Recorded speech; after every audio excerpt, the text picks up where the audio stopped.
Was Gojo surprised by Sukuna's open domain? Had anyone told him about that before? Let's talk about it, but spoilers beware. Alright, first of all, shout out to Piano Bacon for asking me about this today and a few other things that we will get to. But first, let's talk about this open domain thing, because this is something I see discussed all of the time in the community, where people just wonder, why did no one tell Gojo about Sukuna's open domain? With the implication behind that being, if Gojo knew about Sukuna's open domain, then surely he would have prepared for that and been ready for it to counter it, right? Meaning Gojo would have just won easy peasy lemon squeezy if only he had known about the open domain. And I disagree with that, because first and foremost, I think he did know, because we know that characters did know about this, right? Primarily Yuji, who has a front row seat to everything Sukuna does, but also Inumaki, who was literally caught in Sukuna's open domain. Now, that being said, I don't blame anyone for thinking that Gojo didn't know about the open domain, because when it's brought up, everyone is like, that's impossible, what are you talking about, right? But I don't think that means this is the first they're ever hearing of the concept, but rather it's just them not being able to even grasp that concept, because what led to this was Choso bringing it up in the first place. If you recall, in this chapter, they're wondering why Gojo and Sukuna haven't domain clashed yet, and ultimately Choso says, well, you know, what if it's because they don't clash? Because based on what Inumaki and Yuji have said, I don't think Sukuna's domain expansion actually closes off a barrier. So here, at the very least, Choso is referencing conversations that have taken place about this. And again, with an entire month of prep leading up to a Sukuna fight, Gojo was absolutely told, probably by Yuji specifically, about the fact that he doesn't think Sukuna closes his domain expansion. But that doesn't make this reaction any less natural, because to them, this is just something that cannot logically follow, right? It'd be like if I came up to you and said, hey, I just drew a circular square, right? Like, both of those things could not be true. They could not coexist at the same time. So yeah, Inumaki and Yuji might have been talking about what Sukuna's domain was, but they probably didn't even have the language to describe it, right? Because they're not even familiar enough with domains to really be like, what am I witnessing here? There's not a typical barrier like I'm used to. So is it an open domain? And everyone else would have been like, what are you smoking? This is when Kusakabe will go on to give the water example, saying like, how can you hold water without a water bottle, right? How can you paint a picture on the air without a canvas? Maki says it'd be like running software without any hardware.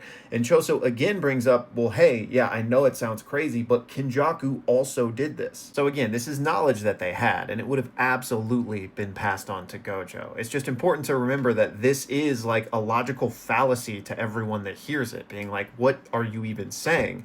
That doesn't make sense. It's impossible. Now, whether or not Gojo reacted to it that way is another question, because we don't actually get to see this conversation happen. And if anything, I bet he was more intrigued than everyone else, especially with his six eyes, right? So he knew that there was something special about Sukuna's domain, but that in and of itself is not enough for him to create a foolproof plan against it, right? Because he hasn't seen what it is. All he's working on is these crazy descriptions by his students. Now, I think where most people get caught up on this is they think that Gojo couldn't possibly have known anything about Sukuna's open domain, because they think if he had, then he would have developed one himself.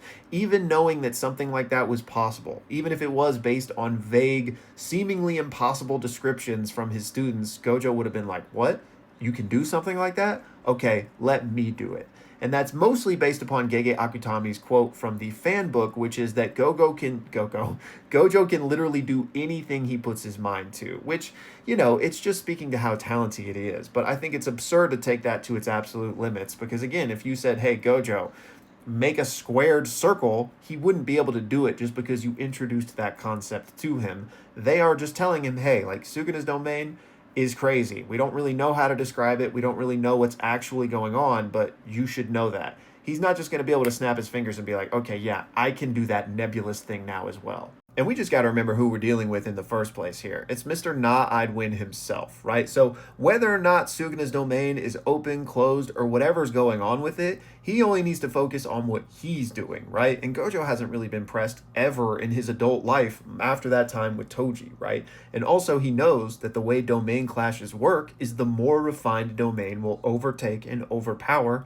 the less refined domain. So if he just assumes that he's on top of Sukuna regardless, it doesn't matter if it's open or closed, he will just win the domain clash, right? He can't know what he doesn't know. So I think he did have an understanding of Sukuna's domain being potentially open or a bit weird compared to what people are used to, but he couldn't possibly prepare for that any differently than just making sure he was as refined as he most possibly could be. So did Gojo know about Sukuna's open domain going into that fight? Absolutely, in my opinion. Now, was he surprised when he saw it? In some sense of the word, sure, right? Because he's seeing something that had only been vaguely described to him, and it's something that he has never seen before, but he wasn't blindsided by it. Now, a question you could ask is, once they did have their first domain clash, and Gojo did see the open domain with his own eyes, the 6 eyes at that, why didn't he try to emulate that in subsequent domains? Since again, Gege said he can do anything he tries, right? And now he at least has somewhat of a blueprint having seen it.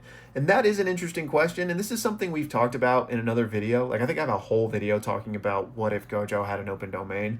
And ultimately, I think the reason for this is that their fight wouldn't have made as much sense if Gojo just all of a sudden had an open domain, because you can't really have that simultaneous clash in the same way. And, you know, it's writing, it's a story. Could we make up a way for it to work? Sure, Gojo could have developed an open domain and then just won, but that obviously isn't the way the story is going, right? We kind of needed the closed domain versus the open domain in order to have this interesting battle of jujutsu. So that's why we got instead him having the basketball-sized domain to counter it. But at the end of the day, he knew that Sukuna had a weird domain. Then next up, Piano Bacon asked for my thoughts on Yorozu and if I thought she was top 10 in the verse. And I've made a couple of top 10 lists based on like different qualifications a few times, and I always have her right at 10. Basically neck and neck with Yuki. So I certainly think she's one of the strongest people in the verse. But Piano Bacon says, do I think she could beat Kinjaku in a fight? And no, I don't. He's my number 3 in the verse. He also has an open domain, so I think if nothing else, he would probably beat her in a clash of domains.